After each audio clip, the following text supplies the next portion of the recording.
What's going on, guys? This is MartyrsBrigade99 coming to you once again with another session of Dark Souls PvP. Alright guys, we're back at it once and again, and this is going to be a two-part series that I like to title Battle of the Uploaders. Now, first and foremost, we have our first uploader, TehInfamousAmos, and basically not only is he an uploader, but he's one of the forum dudes, right? I've had the pleasure of meeting him on various occasions, not personally of course, and having several communications. And not too long ago he said, hey dude, let's kind of arrange a series of matches. So I said, hey, we sure will. Right, so here we are. I'm using my dexterity build, and he is using basically, I think he called it a forest hunter build. Now, this particular series of matches between TehInfamousAmos and I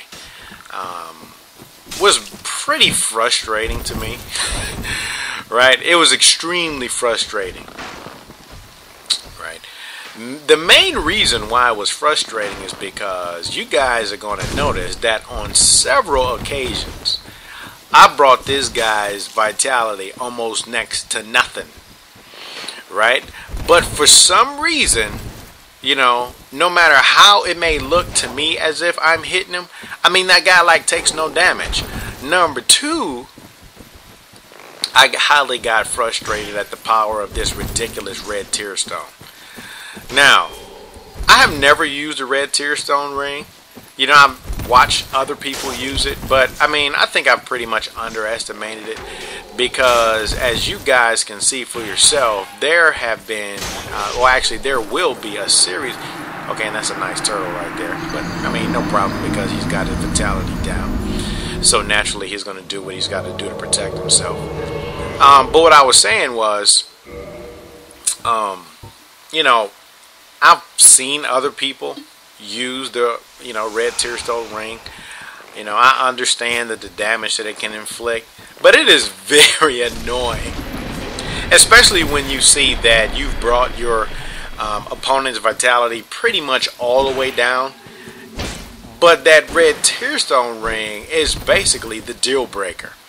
And this is what has happened on several occasions between good old TehInfamousAmos and I. Now, if you guys notice right there, he's trying to hit me off with the dead angle attacks, because if you notice, his one-handed claymore attacks just kind of swung slightly to the left and right, not really focused in any one direction, which is an indicator of his attempts to hit me with the dead angles. Alright, now he's pretty much tightening me up in this particular match. My vitality has been brought down. But as I was saying, this guy, not only has he been able to, what appears at least on, see, once again right there, I don't even know what happened there. Right? Now actually I think I only parried him a couple times in this particular match, because I kind of just lose it on several occasions. I don't know if you guys may notice me kind of shaking my shield, and usually if I just kind of shake my shield over and over again is because I'm frustrated. But anyway, okay, he's kind of going in a red tear rapier mode, whereas he's using his rapier, the turtle, a little bit, which is, is a good tactic, fair and legitimate. I mean, obviously it sucks if you're on the receiving end, but it is what it is. It is a good tactic, especially when you have low vitality and you have the high speed red tear stone fired up. And you kind of want to let your the power of the red tear stone poke behind the shield at your benefit and at your opponent's detriment. Right? And he'll do that a few times, which is good. And actually I think I might start using that as a tactic. Now, one thing about me, I really never use a tactic, because I just kind of like to go all out when it comes to, whether my vitality is full or low. But, one good thing about facing good people is you learn a lot of good things. And, I am learning a lot, especially when I face against a lot of other good players myself. Right, so as I was saying, with good old Infamous Amos being one of the forum dudes, I'd like to give a shout out for all you forum guys out there. And the forum that I'm talking about is the Wiki Spaces forums. You know, they contribute a lot of good things to the community, to the Dark Souls playership. So I'd like to give a shout out and thanks for all the contributions that you guys have made. Alright, so I got a high-speed parry right there, and actually I knew that was coming. A lot of those guys who use that weapon, I mean, like I've said in the past in several videos, I used to be intimidated with it until I kind of figured out, you know, the distance at which they would usually run and then hit the R1 attack. So for the most part, I can pretty much parry those. I'll say probably 75% of the time. Obviously, you'll get some guys who try to hit you with the dead angle, or they'll try to hit you with the running R1 and, you know, different sides, not really coming straight at you with a locked on attack. But for the most part, I can get those attacks. Alright, so we're kind of using the halberd, and one thing you guys will notice, I will be kind of experimenting with several weapons. See, here's another example. Now, you see I've brought this guy's vitality all the way down. Now, he's going to hit me with a few, and actually the reason why I ended it because I knew he was going to try to go into turtle mode. And once you go into turtle mode, those one or two pokes behind the shield can eventually lead up to my death. Right, and I'm not having it because actually he's killed me twice. Once in turtle mode and the second time in red tearstone mode, and I wasn't having it. So, you know, and that kind of leads me to a new subject. I know sometimes, you know, when we're kind of playing against someone and we lose when we thought we should have won, a lot of times we'll kind of look at the tactics of our opponent and we'll think to ourselves like, now why did that person do that? Now, case in point, the reason why I went straight on for a locked BS in that particular instance was basically because one of two reasons. You see, actually before I finish the two reasons, here's another example. This guy is going to beat me down with his red tearstone, even though just after his red tearstone activated, I pretty much had a whole bunch of vitality left. You guys see that? He's killing me with this red tearstone ring. And this is one of the reasons why I think I should start, you know, experimenting with it. And when I say experiment, I may not necessarily put it in a lot of my builds, but perhaps I'll dedicate one or two builds to the red tearstone ring. And actually that was a good usage of the whip right there.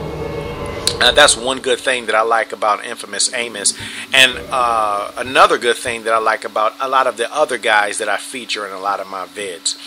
In the event that a lot of you guys may be new to the channel and you may not necessarily be aware, I do not, and actually the whip backfired on him, because if you notice he got me off with a successful parry, but he had a whip, and you cannot riposte with whips. Right, so good thing he didn't do a quick switch of the weapon and, you know, punish me with that riposte. So, like I was saying, in the event that you guys may be kind of new to the channel, maybe you kind of stumbled upon this particular video, one thing that I like to do is feature what I would consider to be unique builds. Now, what exactly do I mean by unique? Well, as you guys will know, here, actually before I get into it, once again, I want you guys to watch the result. Right, he's got that red tearstone activated, and I would say probably about 75% of my vitality, and he slowly, hit by hit, is going to knock it down with the power of the red tearstone. Just pay close attention to that. That's very impressive with regard to builds, and it demonstrates how you can basically go from being out of there to winning the match. Alright, let me kind of stay focused. Like I was saying, I like to feature what I would consider to be unique builds. Unique meaning relative to my personal experiences. I noticed that a lot of my opponents are basically Darkwood Grain Ring Katana wielders. Katana meaning Chaos Blades for the most part. Now, you get some guys, I mean, Exhibit A, right, who may experiment a little bit with different types of katanas, but for the most part, I mean, at least on the PS3, and at least relative to my circle of players, Most of the guys that I fight are dark wood grain, ring, flipping, katana users. So one thing that I like to do is showcase a variety of builds that do not fit that template, right? To let a lot of these guys know that, look, you can be successful in PvP when you're not using the typical dark wood grain ring and katana builds. Another type of player that I seem to run into all the time to say, hey dude, let's kind of do a challenge, are these pyro guys. Now, it's not that I don't necessarily like to fight the pyro guys, but most of the time when I run into a pyro guy, I run into the same thing all the time, right? The vast majority of them, although they will call themselves a pyro build, they basically relegate their pyromancy casts to great combustion. Now, I don't have a problem with great combustion as a pyromancy, but what I'm saying is, do not call yourself a pyromancer build when the only thing you're going to be using is great combustion. Great combustion do not make up the class of pyromancies, right? It is one pyromancy out of a myriad of other pyromancies. So for some of you guys that, you kind of want to do a rumble in the jungle, perhaps you just, maybe not even for the sake of recording, maybe you just want to do some PvP. I mean, if you want to get better on these builds, I would challenge you guys to kind of use techniques that are not necessarily the easiest. What do I mean by that? One thing you will notice about the brigade, here's another example. Before I get into it, got that red tear stone fired up. How much vitality do I have? I would say about 75%. Right? And once again, I might get unlucky.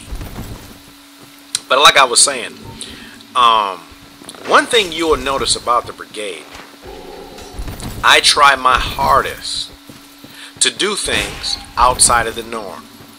From weapon selection, to tactics, to armor selection, even shield selection. You look at the vast majority of my builds, it will not be a carbon copy of what you see the vast majority of the time.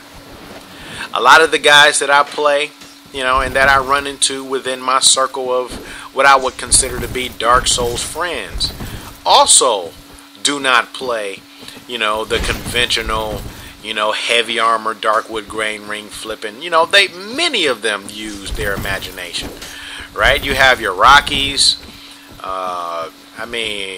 Short dude, that guy has, various play styles. He uses his creativity with the vast, with different types of builds. You got Lance. He experiments with a lot of builds. Good old TehInfamousAmos, he experiments with a lot of different combinations. And a lot of other guys that, Giga, he's another guy. Barneasy, he's another guy. He rocks the pickaxe, a weapon that you almost never see. And this is why I like playing around these type of guys. They bring a wide variety of combinations to the PvP arena. And it challenges you to switch up your tactics, right? Which is a good thing.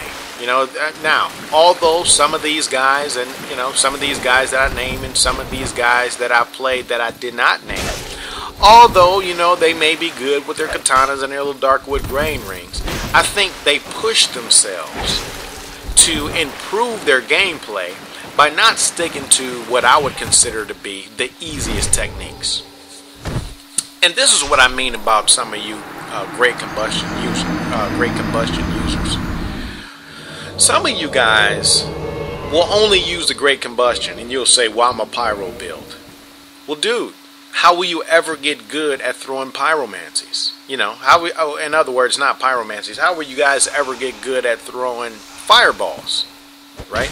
How will you ever get your timing as good on the fire tempest if you're only using the great combustion? Well, I'm inclined to say that you won't, and you will not improve until you experiment.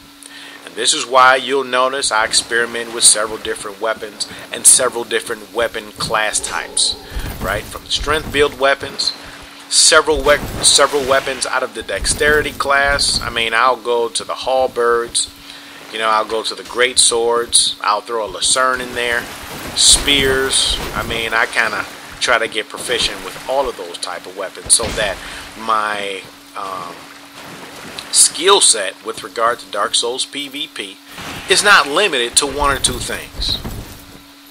Right? So that's a challenge to a lot of you guys out there. You know, kind of get out of your comfort zone, experiment. One reason I would call you guys to that challenge is, number one, the DLC is coming real soon. And once that DLC arrives, you know, your little clutch move Darkwood Grain Ring will not be there. And even if it is, it will come with a little compromise. You guys will be forced to make choices. Choices that in the past you obviously have not been forced to make. So, you know, like I said before, you guys still have a few weeks. Why not push yourselves, to start doing things outside of what you have normally seen as being comfortable. Alright, so enough about that. So he's got his little clutch move, Darkwood Grain, not Darkwood Grain Ring, Red Tearstone Ring. And like on several matches, I mean, I've gone from bringing his vitality all the way down and having, I would say, pretty significant vitality to losing. Right, so I think that's motivation enough right there for me to kind of experiment with creating a build dedicated to the Red Tearstone. Now, we decided to switch builds. He's using his pyromancy, and if you notice, he will be using a wide range of pyromancies. Right, he won't just be using the Great Combustion. He experiments with fireballs and a few others, which is a good thing. And this is why I like to showcase players like this, because their creativity is pretty vast. It's not limited to the same old builds, you know, the same old easy builds. And I think that's good. Now, here's my battle mage. Now, after looking at this footage, and actually that was a good combination right there. Right? You guys notice he hit off the Great Combustions, threw a few fireballs, and he ended it with the Fire Surge. Great usage of the various Okay. Now what is this try-hard desperate guy doing? These guys kill me. Right? With his little ninja flipping Zweihander self. Get off it, dude.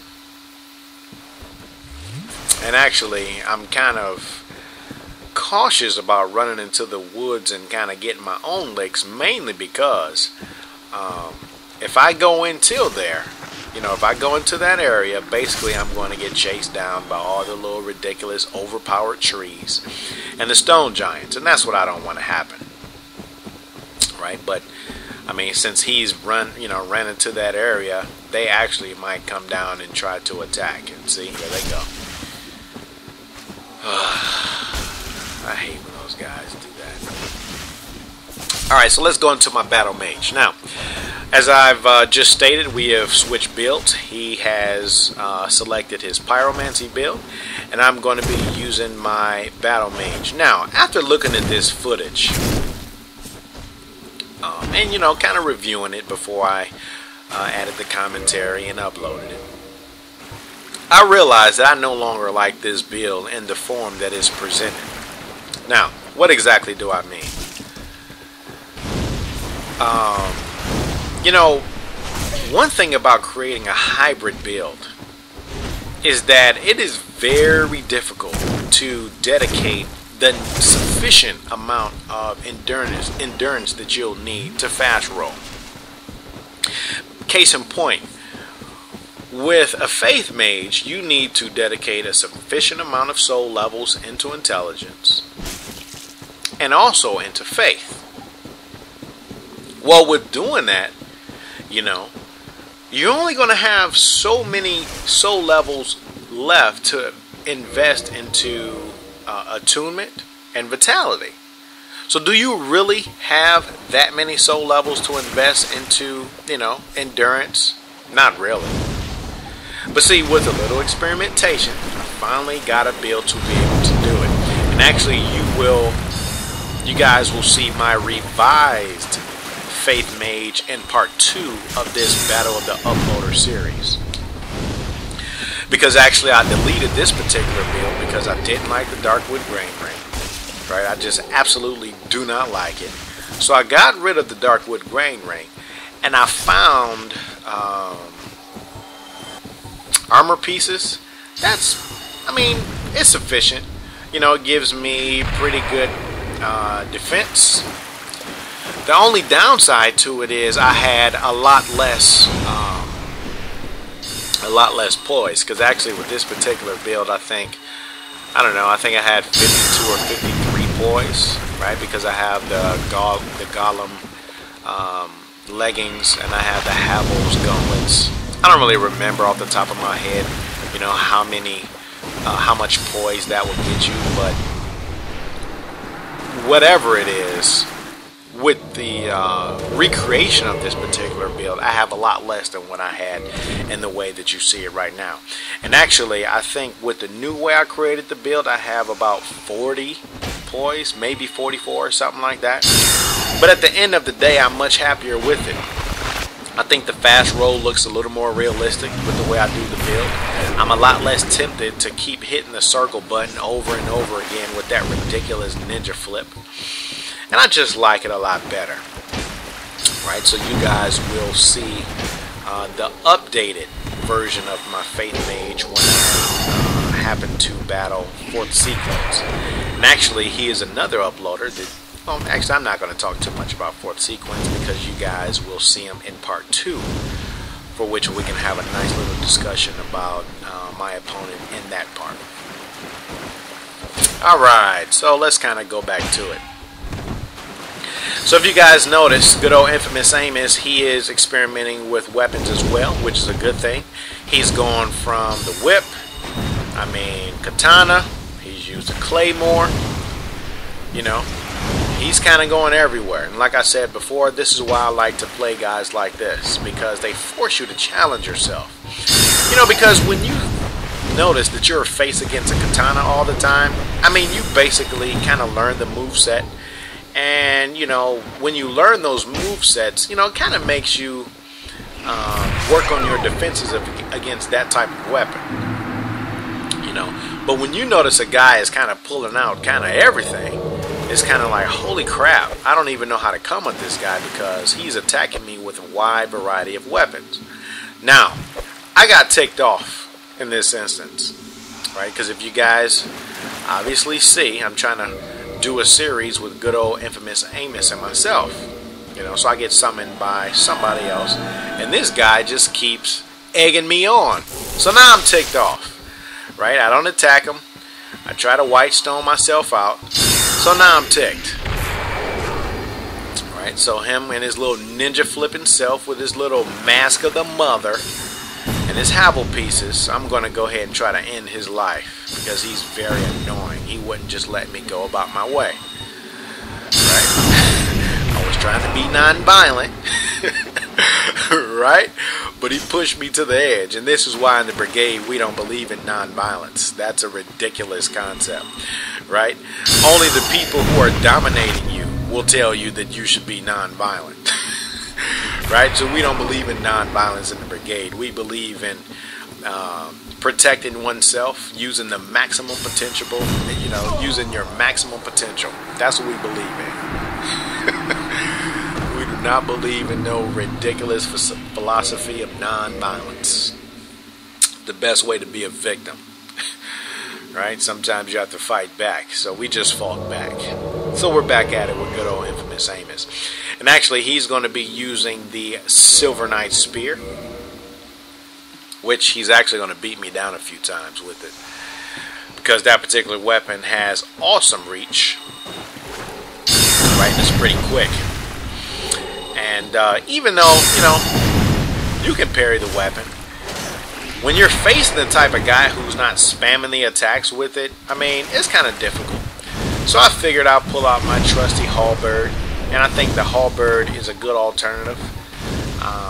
mainly because it also has good reach. Now, I don't know if the reach is as good as the Silver Knight Spear. I mean, by looking at the screen, it doesn't appear to be as long. But, you know, it's long enough, right, to get me a few shots in there. Alright. Good old Infamous Amos there is pretty handy with those pyros, keeping me on my toes. Right. And this is how you improve your game, by playing these type of players. Right? Not playing people that you know you can dominate. Not always using tactics that you know will get you a guaranteed win. Right? Case in point, some of those guys who love, you know, their A playing is kind of like the roll BS. I mean, who can't roll BS?